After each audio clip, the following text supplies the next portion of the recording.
Hello friends, मैं self doctor Salman Naseer. आज की दोस्तों ये क्लिप बहुत इंपॉर्टेंट होने वाली है, क्योंकि इस क्लिप के माध्यम से मैं आप लोगों को बहुत ही आसान अंदाज में, आसान ज़ुबान में अस्थमा के ताल्लुक़ से अहम जानकारी देने वाला हूँ, जिसको आम ज़ुबान में हम लोग दमा कहते हैं। और आप लोग देखते होंगे जो अस्थमेटिक पेशेंट होते हैं, यानी जिनको दमा होता है, वो कितने परेशान रहते हैं और एक लाइफ थ्रेटनिंग डिसऑर्डर इसको माना जाता है। ज़िंदगी भर वो परेशान रहते हैं इसकी वजह से।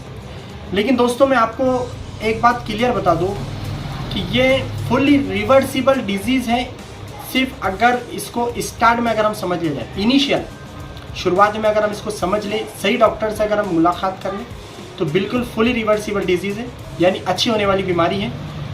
तो आज की इस क्लिप में बहुत ही इंपॉर्टेंट बातें आप लोगों को समझ में आएगी, इसलिए ज़रूर पूरा देखें। ये एपिसोड पार्ट 1 पार्ट 2 टाइप होगा, यानी इसके बाद और दूसरे पार्ट में अपलोड करूँगा, इसलिए अभी से कर दीजिए इस क्लिप को लाइक, चैनल को भी कर दीजिए सब्सक्राइब।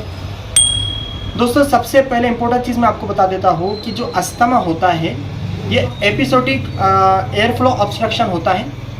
आमतौर से जब पेशेंट हमारे पास आता है, इसको विजिंग यानी कि सीटी जैसी आवाज़, जो कि आसानी से हम सुन सकते हैं, देख सकते हैं पेशेंट की कंडीशन देखकर, साथ ही उसको डिस्निया यानी डिफ़िकल्टी इन ब्रीथिंग, सांस लेने में दिक्कत का होना, खांसी, इस तरह की जो है शिकायत पेशेंट लेकर आता है। लेकिन ज़रूरी नहीं है कि वो अस्थमा हो।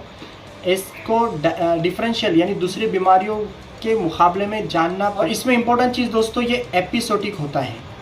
जब इसका अटैक आ जाता है तो वो 5 मिनट्स या कुछ मिनट से लेकर कुछ घंटे तक, और साथ ही कुछ दिनों तक, यानी 1 दिन 2 दिन 3 दिन तक इसका अटैक हो सकता है। तो देखिए दोस्तों, पैथोलॉजी ऑफ अस्थमा या पैथोफिजियोलॉजी बहुत वास्ट टॉपिक है, जिसको इस क्लिप के माध्यम से हम लोग एक्सप्लेन करेंगे तो बहुत टाइम हो जाएगा। लेकिन इन शॉर्ट 3 बातें आप लोग अच्छे से याद रखें, 3 स्टेप है इसके अंदर। सबसे इम्पोर्टेंट चीज़ वह है इन्फ्लामेशन। इससे पहले क्लिप में मैंने आप लोगों को लंग्स का स्ट्रक्चर बताया था कि लंग्स क्या होता है, कैसे काम करता है। फिर आप लोगों ने जाना कि ट्रेकिया के बाद ब्रोंकियोल्स का जो है, फिर अल्वेलाई जो है। तो ये जो हवाओं का, यानी खासकर ब्रोंकियोल के अंदर, यानी जो एक्सचेंज होता है, एयर आती जाती है, तो इसके अंदर ऑब्स्ट्रक्शन हो जाता है, इसके अंदर इन्फ्लामेशन हो जाता है, स्वेलिंग आ जाती है, सूजन आ जाती है, जिसकी वजह से आप लोग जाहिर अच्छे से समझ सकते हैं, जब रास्ता तंग हो जाता है, नैरो हो जाता है, ऑब्स्ट्रक्शन हो जाता है, तो जाहिर सी बात है तकलीफ़ होगी। तो जो एयर का एक्सचेंज हो रहा है लंग्स के द्वारा, उसके अंदर दिक्कत आएंगी।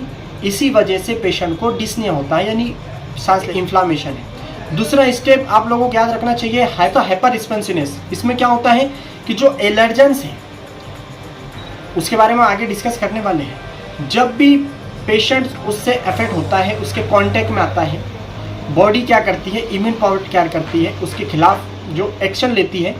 इसी वजह से, उसके एक्शन लेने की वजह से हाइपर रिस्पॉन्सिवनेस हो जाता है क्रिएट। इसके अंदर जो मसल्स होती है, स्मूथ मसल्स की जो बात करेंगे, उसके अंदर भी स्पाज्म हो जाता है। इसकी वजह से क्या होगा, मसल्स के जो फंक्शन है उसमें डिस्टर्बेंस होगा, म्यूकस सिक्रेशन बढ़ जाएगा, और इसके साथ ही जकड़न होगी, चेस्ट कंजेशन होगा। तो ये इसकी पैथोफिजियोलॉजी है। और जो लंग्स का फंक्शन होता है, जिसको FE1 कह सकते हैं हम लोग, जो कि नॉर्मली, तो इस तरह से फोर्स रेस्पिरेटरी वॉल्यूम जो है इन 1 मिनट, ये भी जो है डिक्रीज हो जाती है 20% तक। तो ये था पैथोफिजियोलॉजी, इन शॉर्ट हम लोगों ने जाना।